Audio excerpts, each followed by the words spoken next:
Queridos irmãos, agora nós precisamos crescer no conhecimento de Deus. São Lucas hoje nos apresenta, na verdade, um estudo teológico. E essa é uma capacidade que os textos bíblicos têm. Uma coisa é você escrever um livro e dizer, olha, 2 mais 2 são 4. Outra coisa é você criar uma cena, onde a cabeça humana, onde a mente humana vai mergulhando em cada aspecto de acordo com a profundidade de cada um. Então aqui São Lucas está fazendo uma teologia refinada. Ele está sempre nos remetendo a coisas do Antigo Testamento, e eu vou dizer à medida daquilo que eu não disse nas outras homilias, porque esta já é mais uma que a gente acrescenta. Havia um costume judaico muito interessante. Eles tinham uma festa que acontecia 8 dias depois do dia mais importante para o judaísmo, que é chamado de Kippur, que é o dia do perdão, Yom Kippur. Este dia do perdão era o dia em que eles faziam sacrifícios e derramavam sangue sobre as pessoas, em sinal de uma renovação. E o perdão era derramado do céu sobre as pessoas, no templo de Jerusalém, e as pessoas davam perdão às outras, porque o perdão é uma força que precisa fluir. Assim como o amor. Quem recebe amor e retém, está matando o amor. Quem recebe bondade de Deus e retém a bondade, está matando a bondade de Deus. Quem recebe uma graça e retém essa graça, está matando a graça. Essa é a diferença entre aquilo que é humano e aquilo que é divino. Aquilo que é humano, nós guardamos e matamos. Tudo que é nosso, tudo que é humano, tem uma tendência de se extinguir. E tudo aquilo que é de Deus, tem uma tendência de se renovar. Tem uma tendência de ser abundante. Olhemos para a natureza, por exemplo. A natureza se renova. A natureza é sempre abundante. Você planta um grão de feijão. E do pé de feijão não nasce só um grão. Ele se multiplica. Quantas vezes você precisar a cada estação. Então nosso Senhor hoje também está nos apontando este dia do perdão. E acontecia 8 dias depois, por isso que eu citava aqui as colheitas, acontecia uma festa bonita, uma vez que a Páscoa era na primavera. 8 dias depois da Páscoa, 7 mais 1, que significa o início de um novo ciclo, acontecia a chamada festa das cabanas, ou festa das tendas. O que era essa festa? Segundo o costume, o Messias, quando chegasse, ele precisaria estar cercado pelos judeus. E os judeus então iam até Jerusalém com tendas e com os frutos daquilo que eles plantavam, e eles iam partilhar esses frutos, esperando o Messias descer no templo, na tenda. E por que eles faziam essas tendas? Agora é a explicação que eu queria dar. Porque as tendas, elas relembram o cuidado de Deus. Isso aqui, os gregos não conseguem entender. Isso aqui, os filósofos não conseguem entender. Nosso Deus é um Deus pessoal. Nosso Deus é um Deus que cuida dos seus filhos e filhas. Durante 40 anos, Ele cuidou do seu povo, não deixando que os calçados estragassem, não deixando que nenhum morresse de fome, não deixando que nenhum morresse de sede.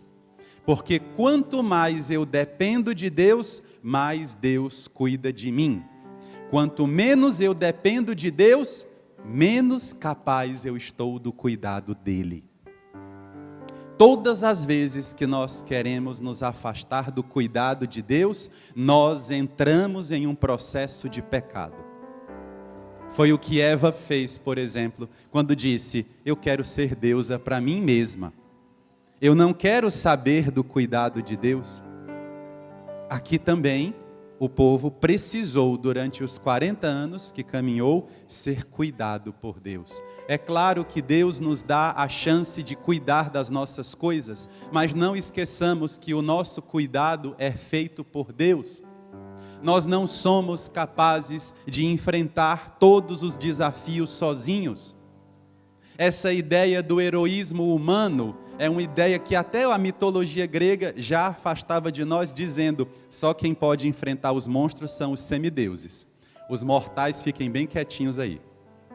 E a gente hoje, né, porque segundo Jean Battista Vico, que é um italiano que eu estudei, acho maravilhoso, ele diz que as épocas sempre se alternam em 3 coisas: idade dos deuses, idade dos heróis e idade dos homens. Quando chega a idade dos homens, é sempre o final do ciclo da história. Ele fala isso no livro Verdadeira Sabedoria dos Itálicos. Então, aqui a gente consegue perceber isso, neste exemplo que eu estou dizendo. Quando a gente quer ser herói, quando a gente quer ser aquele, não, eu sou diferente dos outros, né? Eu não sou um ser humano igual aos outros, então eu vou ser diferente. Na verdade, eu só sou de fato vencedor quando eu dependo de Deus. Eu preciso me colocar nas mãos de Deus como uma criança dependente dEle, para Ele cuidar de mim. Foi o que Ele fez nos 40 anos. Durante o tempo da caminhada no deserto. E esse cuidado de Deus acontecia de dia e de noite. Durante a noite, eles tinham que parar para poder dormir, então eles faziam barracas, tendas. E havia uma curiosidade, eles sempre deixavam o topo da tenda aberto.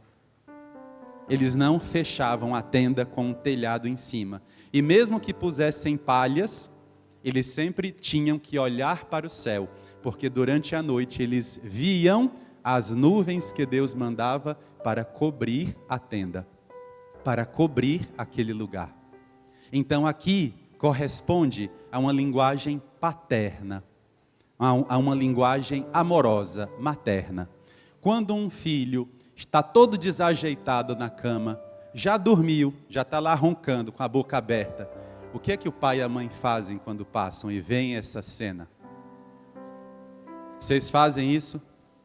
Ou dizem, ele que se vire? Vão lá, ajeitem os filhos de vocês. E o pai, que representa o cuidado, e a mãe, que representa o cuidado, pega o cobertor e faz o quê? E cobre. Então eles diziam, nós nunca vamos fechar nossas tendas, porque Deus é o nosso cobertor. Deus é o nosso protetor. Isso aconteceu no evangelho de hoje. Quando Pedro disse, vamos fazer 3 tendas, o que é que aconteceu? Jesus ficou em silêncio. E foi o Pai que respondeu. Foi Deus que respondeu a Pedro, mandando uma nuvem para cobri-los. Deus estava colocando o seu cobertor sobre o seu povo, que estava ali representado por Pedro, João e Tiago. Então Deus é um Deus que cuida de nós. E alguém pode dizer assim, porque esse é o argumento dos ateus. E por que existe tanto sofrimento no mundo se Deus cuida de nós? O sofrimento que existe no mundo é provocado pelo próprio ser humano. O sofrimento que existe sobre a terra não foi provocado por Deus. O sofrimento que existe, e vocês são testemunhas disso, é provocado pelo próprio ser humano. Se nós soubéssemos o tamanho da maldade que existe sobre a terra, há até um termo teológico para isso, mysterium iniquitatis. O mal não é infinito, e o mal não é eterno, mas o mal é profundo, tanto que parece um mistério, se assemelha a um mistério. E Deus está dizendo, até mesmo quando vocês provocam o mal para vocês, porque percebam, todos os sofrimentos que Jesus passou foram impressos por Deus ou pelos seres humanos? Foram impressos pelos seres humanos. Por isso, meus irmãos, nosso Senhor hoje está dizendo, na hora do teu sofrimento, eu coloco o meu cobertor sobre você. Eu te protejo. Eu não posso agora acabar com o mal do mundo, porque para acabar com o mal do mundo, eu preciso tirar a liberdade, e isso só vai acontecer no juízo final, quando eu cristalizar todas as decisões de vocês. Mas eu posso proteger você pessoalmente. eu posso proteger a sua casa, eu posso proteger a sua vida, eu posso colocar o meu cobertor sobre você. E o que é que precisa fazer, Padre? Primeira leitura, eu preciso estar aliançado com Deus. O que é uma aliança? Um casamento, um pacto, um acordo, uma amizade profunda. E qual era o sinal de um pacto? Qual era o sinal de uma aliança? Eles colocavam 2 animais no chão, aliás, vários animais no chão, partiam os animais ao meio depois do sacrifício e eles tinham que passar entre os animais. De um lado, uma metade, do outro lado, a outra metade, e eles passavam no meio. Era um pacto de sangue, dizendo o seguinte: eu me comprometo contigo. E se eu não cumprir minha parte, você me parte ao meio. Se você não cumprir sua parte, eu te parto ao meio. Na primeira leitura é tão bonito, porque Abrão foi chamado para fazer uma aliança. Mas Abrão não foi aquele que tomou a iniciativa. Foi Deus que disse: prepara para mim uma aliança. É Deus que toma a iniciativa de cuidar de nós. É Deus que toma a iniciativa de se preocupar conosco. É tanto cuidado de Deus que nós temos que ter cuidado para que não fiquemos acomodados. Deus cuida tanto de nós, é um zelo tão amoroso que eu preciso estar sempre atento para eu não descumprir a minha parte da aliança. E Deus então disse: Abrão, eu quero fazer uma aliança com você, mas tem um detalhe: a aliança só pode ser feita entre 2 iguais. Não pode ser feita a aliança entre um adulto e uma criança. Não pode ser feita a aliança entre alguém que não está de igual para igual. Por isso que na primeira leitura, Deus mesmo passou no meio dos animais enquanto Abrão dormia. E esse sono vai acontecer hoje também no Evangelho. E este sono também acontece no sonho de Jacó. E este sono também acontece com Jesus.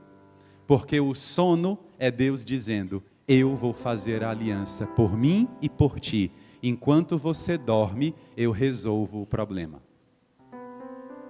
Deus fez Adão dormir para quê? Para criar Eva e o casamento. Deus fez Jacó dormir para quê? Para endireitá-lo e para fazer a aliança com ele e chamá-lo agora de Israel. Deus fez Jesus dormir para quê? Para criar a igreja do seu peito aberto. Por isso que em toda a igreja tem uma cruz.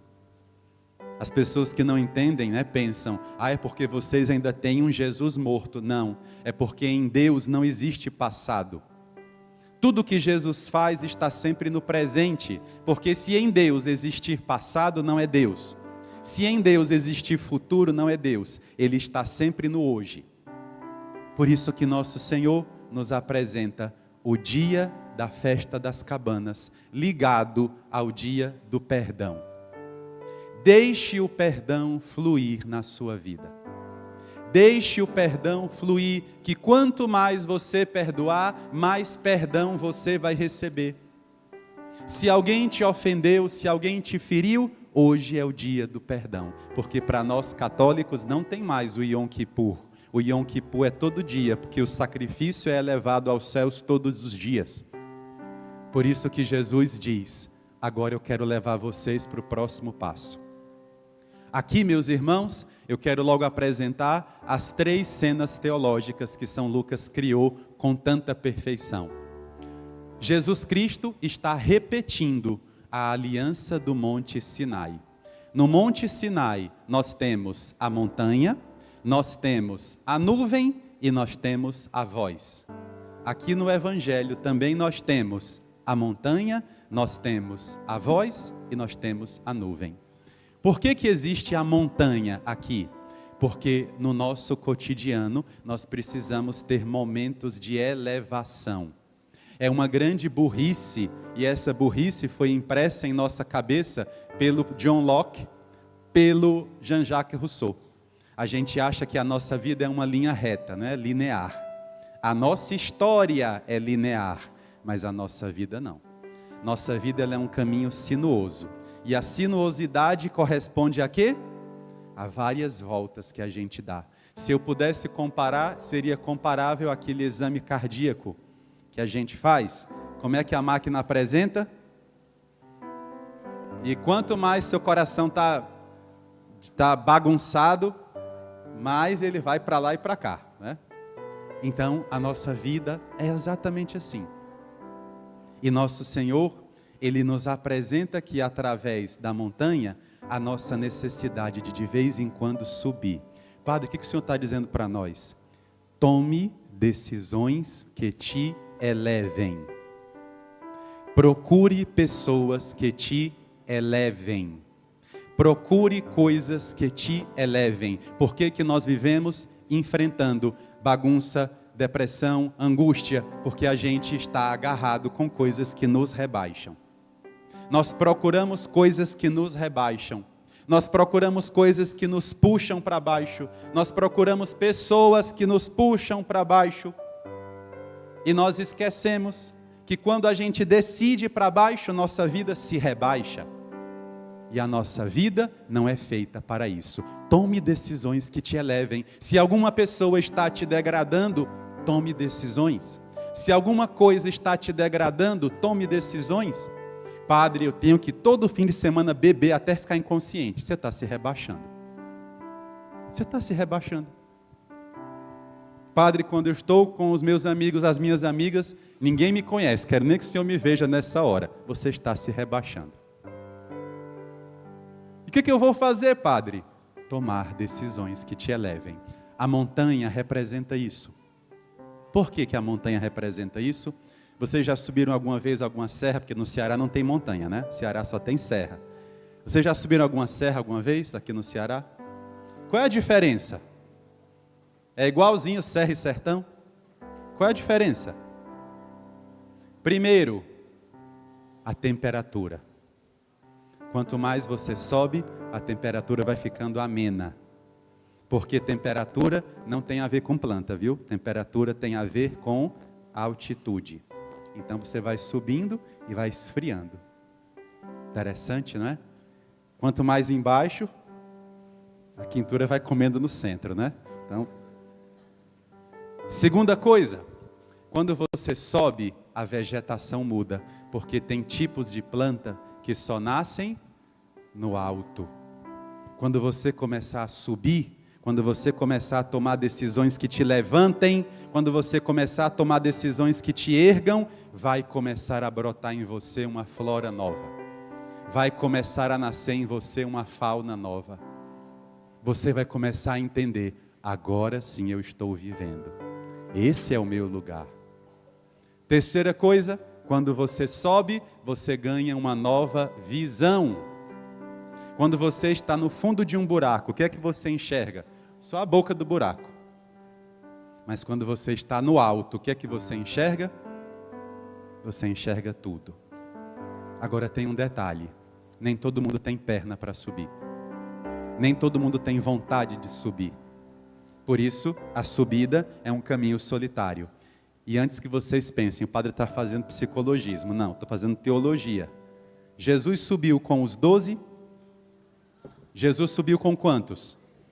Por que ele subiu com 3? É os que tinham as pernas boas. Ele subiu com 3, porque Jesus vai fazer uma aliança.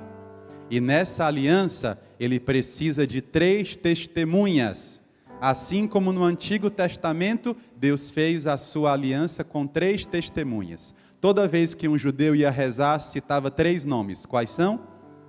Ele é o Deus de Abraão, de Isaac e de Jacó.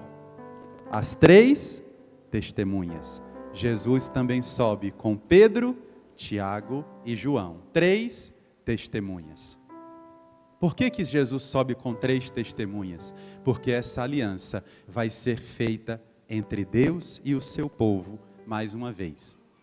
As primeiras testemunhas são Abraão, Isaac e Jacó. Interessante que os nomes de Abraão e de Isaac foram acrescentados uma das letras do tetragrama que corresponde ao nome de Deus.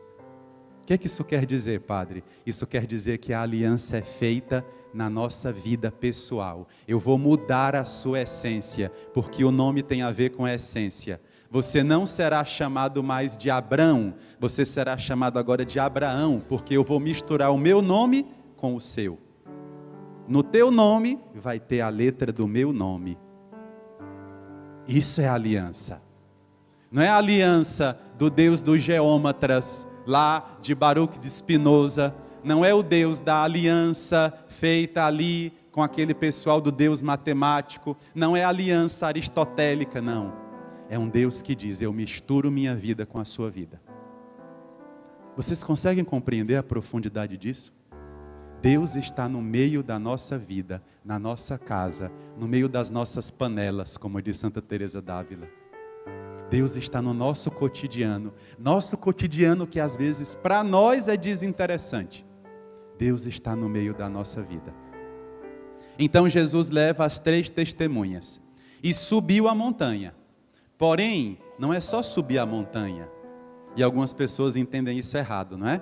Inclusive há pessoas que dizem, olha, vai ter uma campanha de oração lá em cima da montanha. Tem que ir para lá, porque Deus se manifesta lá. Está errado, não é alpinismo. Deus não é alpinista. Se for assim, eu só posso rezar no Monte Everest, que é um dos mais altos, né? Lá nos Himalaias. Não. Eles não foram subir a montanha para fazer piquenique. Eles subiram a montanha para rezar.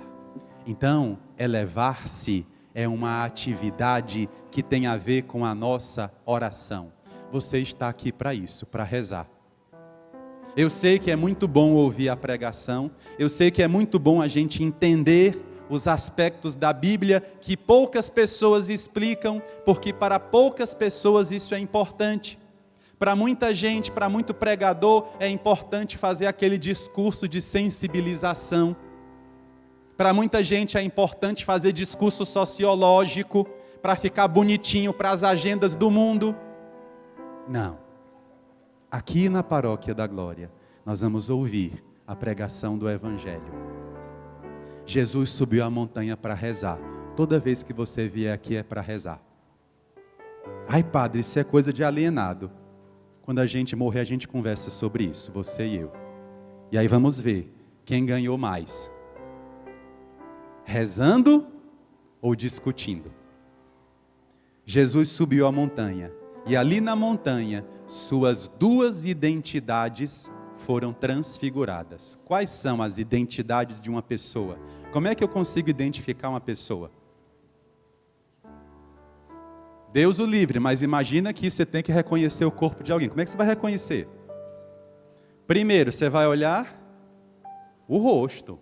Mas se o rosto não estiver ali configurado, qual é a outra parte? O corpo e as roupas. Não, a última vez que ele foi visto, estava vestindo essa roupa aqui. Nosso Senhor hoje teve as suas 2 identidades, o seu rosto e o seu corpo transfigurados. Aqui nós temos uma expressão grega, que é uma expressão um pouco incomum. Transfiguração significa alteração da aparência. A transfiguração em grego é isso, mas Jesus fez mais do que isso. Jesus, na verdade, está aqui fazendo uma Shekhinah. Shekhinah, no hebraico, significa uma manifestação divina. Seria mais próximo no grego a epifania. E por que Jesus está fazendo isso? Muito simples, meus irmãos.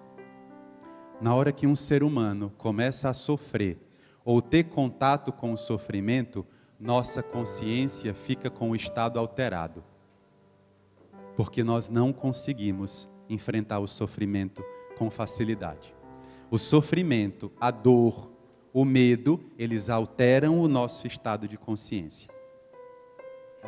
Por isso que Jesus, que tinha predito sua morte por 3 vezes, Jesus Cristo viu que cada vez que ele falava da sua morte, as pessoas ficavam alteradas.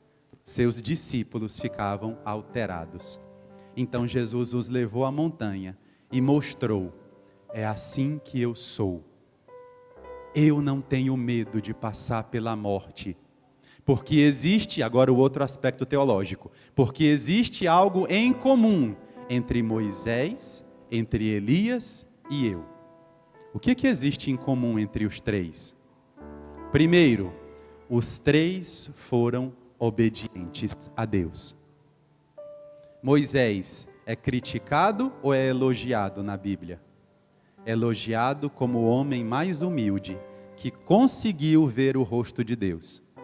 Elias é criticado ou é elogiado? Elogiado por quê? Porque ele foi o profeta mais fiel.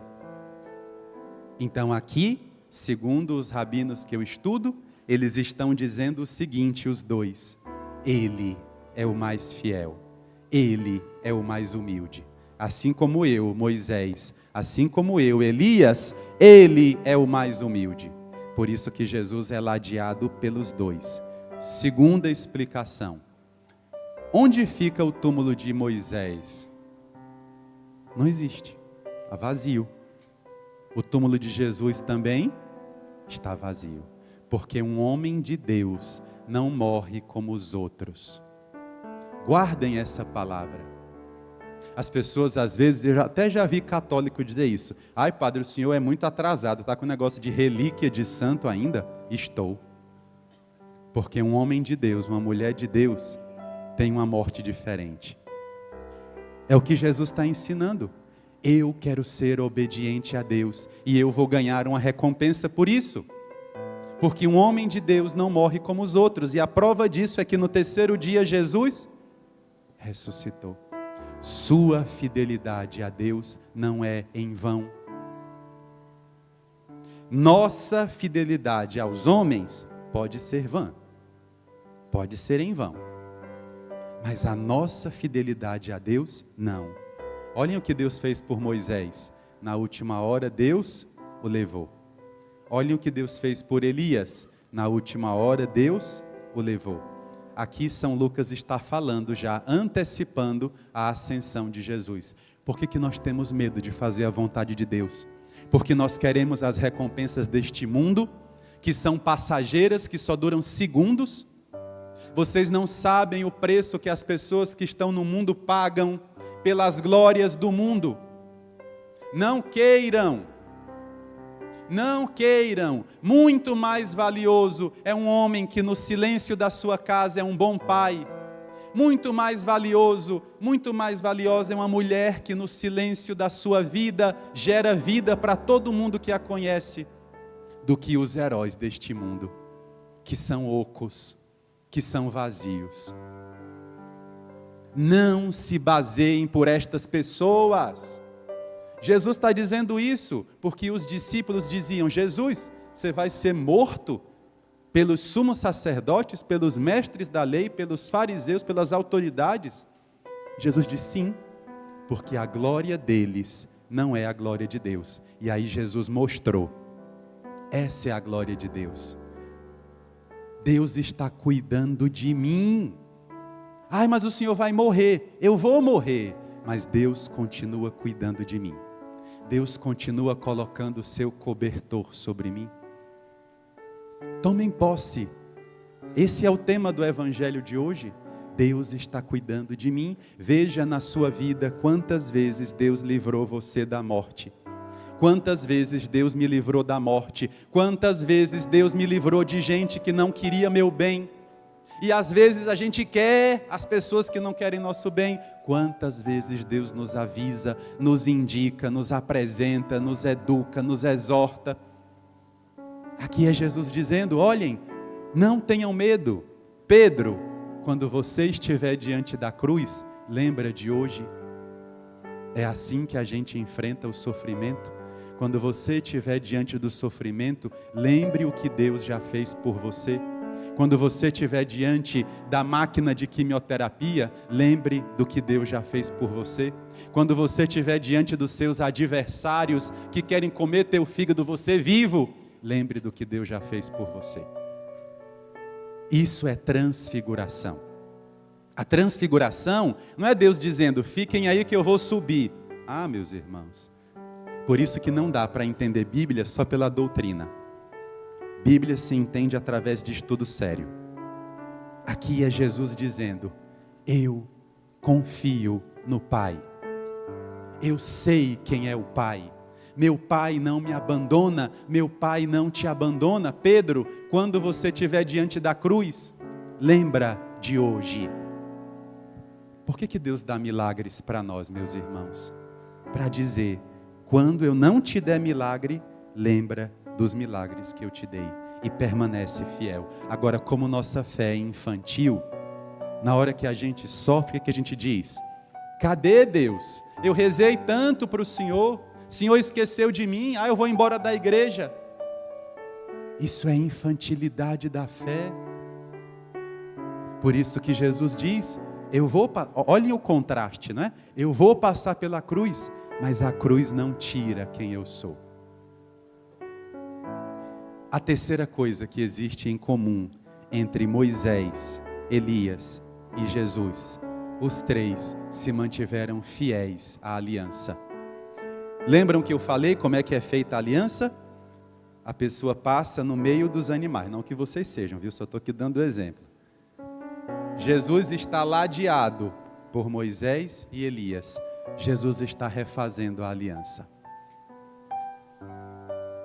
E nessa hora, Pedro, que representa aquele que vai confirmar os irmãos, Tiago, que representa o povo do Antigo Testamento, e João, que representa o mais jovem, aqueles que ainda vão chegar, eles estão ali com muito sono, porque a aliança está sendo feita, eles estão pesados de sono. Corresponde à palavra torpor, a mesma palavra que aparece para criar Eva, para criar a igreja. Um torpor veio sobre eles, porque a aliança está sendo refeita.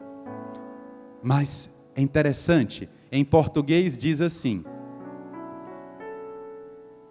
estavam pesados de sono, aqui diz com muito sono, e diz ao despertarem, está errado. Não é que eles despertaram, o original do grego diz assim: eles se reuniram para que se mantivessem acordados.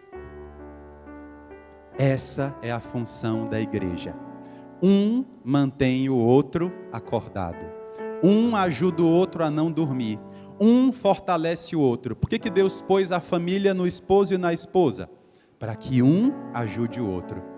Por que Deus põe na igreja gente? Não é só um, são vários que cuidam da igreja. Para que um mantenha o outro acordado.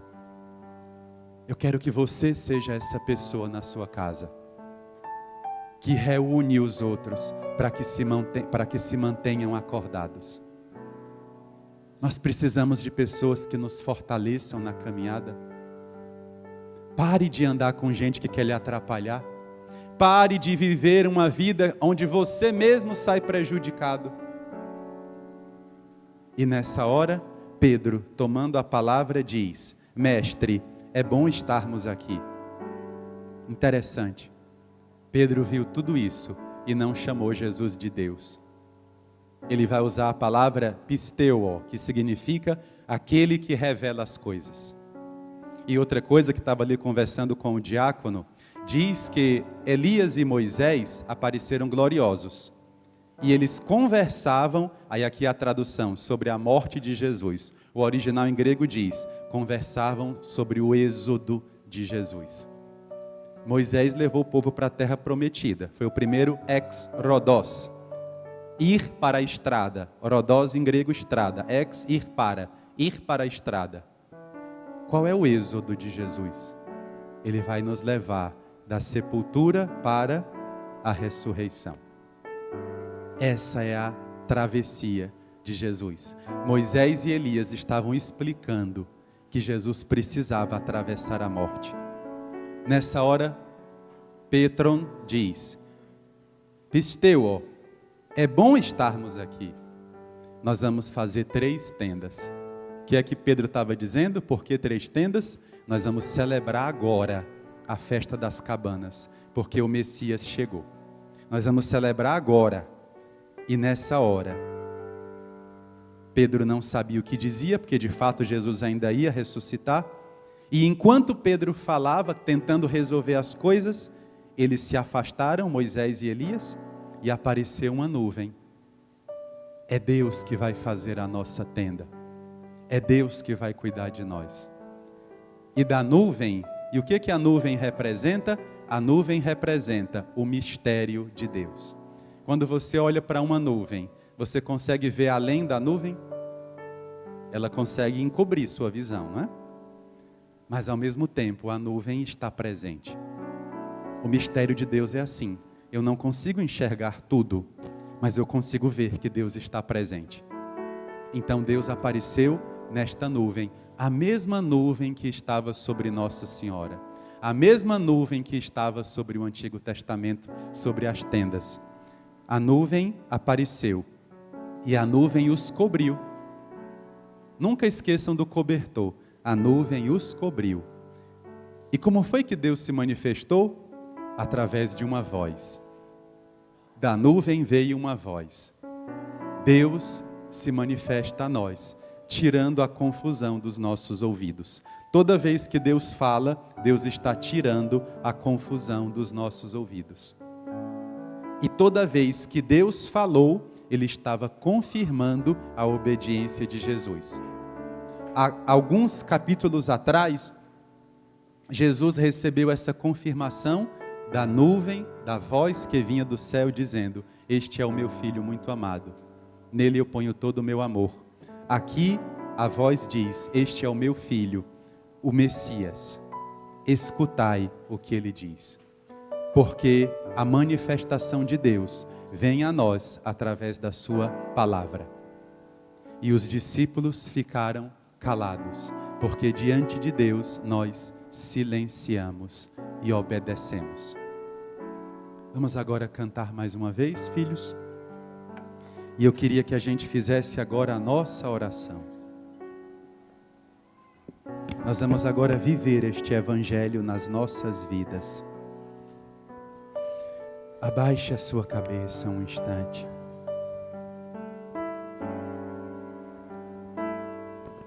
Você pode estar como os discípulos, sobrecarregados. É a primeira palavra que diz, pesados de sono. Eles estavam sobrecarregados e estavam sendo atentados ali, estavam sendo provados, tentados, melhor dizendo. Eles estavam sendo tentados por Hipnos, que é o deus do sono segundo os gregos. Quanta coisa boa nós perdemos, porque estamos sobrecarregados. Suaviza um pouquinho o teclado só. Quanta coisa, meus irmãos, nós não conseguimos receber de Deus, porque estamos sobrecarregados. Eu queria que você olhasse para a sua vida neste instante. Quais são as coisas que você carrega sobre seus ombros? Quais são as coisas que você carrega nos seus braços?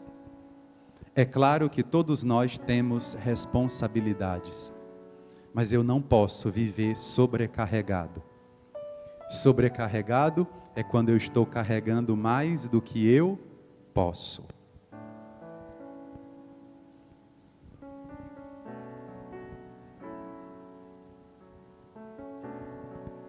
Existe um mito grego interessante de um personagem que todos os dias carrega pedras até o topo de uma montanha e no final do dia elas rolam para o mesmo lugar e no outro dia ele faz tudo de novo. Isso é sobrecarga. Lutar contra as mesmas coisas e não vencê-las definitivamente. Isso é rotina. E nosso Senhor quer nos levar a um cotidiano sagrado. E eu queria começar, eu vou passar por esse caminho porque é necessário. Eu queria que você olhasse para a sua vida com amor, com leveza. Há pessoas que são sobrecarregadas porque não amam a própria vida. Ame a sua própria vida. Ame o seu cotidiano.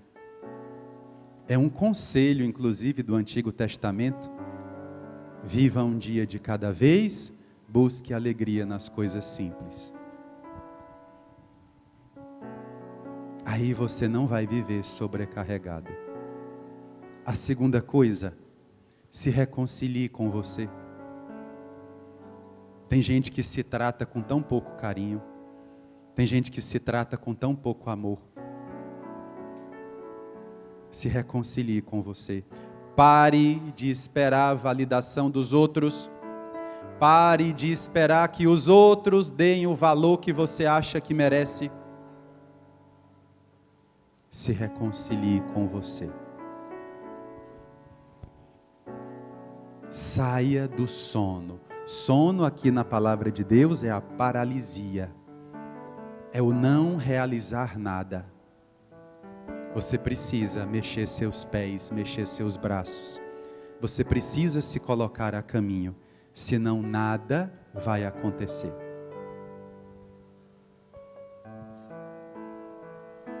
Por isso, filhos, o Senhor agora diz: na montanha, eu quero que vocês subam comigo e vençam a sobrecarga e vençam o sono. E ali Jesus mostra: eu preciso ser obediente, como Moisés e Elias. Eu preciso realizar o plano de Deus totalmente, como Moisés e Elias. E eu preciso atravessar o sofrimento, como Moisés atravessou o deserto e como Elias atravessou o Rio Jordão. Eu preciso atravessar a cruz. A cruz vai se tornar uma estrada para mim e para você.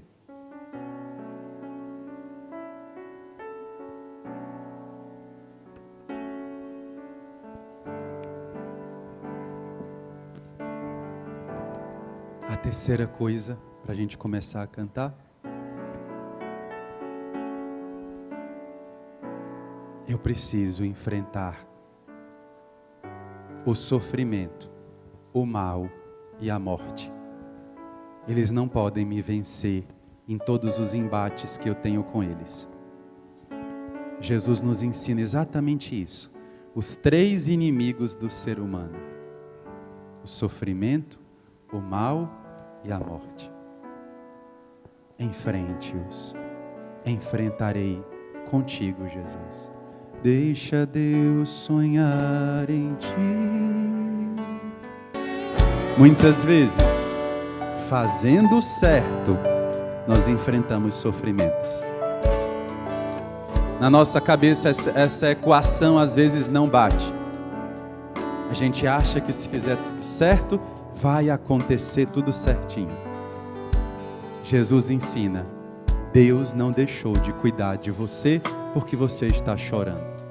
Deus não deixou de cuidar de você porque você está sofrendo. Deus continua. Confia, você está apenas atravessando. Teu ponto final não é o sofrimento. Você está fazendo a sua travessia. Você está vivendo o seu êxodo. Vai passar. E eu quero que você dê forças às pessoas que você trouxe hoje para a igreja. Se você veio com alguém para a igreja hoje, fortaleça essa pessoa com as suas palavras. Se você sabe que essa pessoa está atravessando a sua estrada de sofrimento, fortaleça essa pessoa. Os filhos que agora rezam pelos pais, os pais que rezam pelos filhos, o esposo que reza pela esposa agora, essa é a hora de fortalecer. Você não pode ser aquele que dorme na hora mais importante. Você não pode ser aquele que está sobrecarregado e por isso não consegue carregar mais nada. Fortaleça essa pessoa. Diga para essa pessoa: teu sofrimento vai passar. O choro vai passar. Deus vencerá. O tempo nos ensina que tudo passa. Verás um caminho. Hoje o Senhor nos conduz. Hoje o Senhor nos carrega pela mão. Quero rezar, Senhor Jesus, contigo. subindo esta montanha que é a nossa própria vida, subindo esta montanha que é a nossa própria história, subindo contigo, Senhor Jesus, deixando para trás tudo aquilo que deve ser deixado, porque nos sobrecarrega, porque nos deixa com sono, paralisados.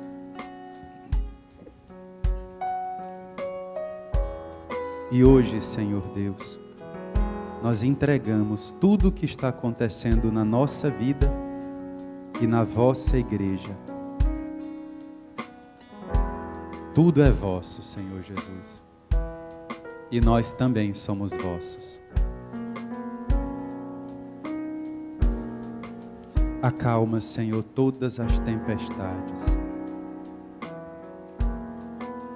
Que nós vivamos, Senhor, a celebração de hoje, onde o nosso Salvador veio nos encontrar, onde o nosso Deus veio nos ver.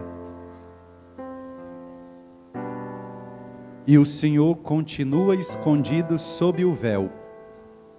Agora, o véu da palavra, o véu da Eucaristia, o véu do templo, o véu da igreja, o véu da vossa presença pela fé. Mas cremos que sois real.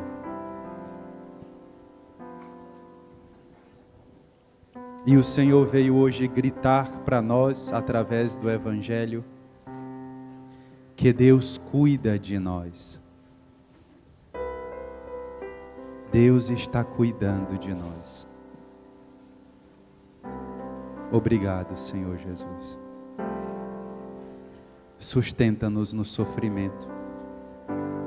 Sustenta-nos diante da morte. Sustenta-nos diante do maligno, nossos 3 inimigos, que não conseguimos vencer sem vós. Obrigado, Jesus.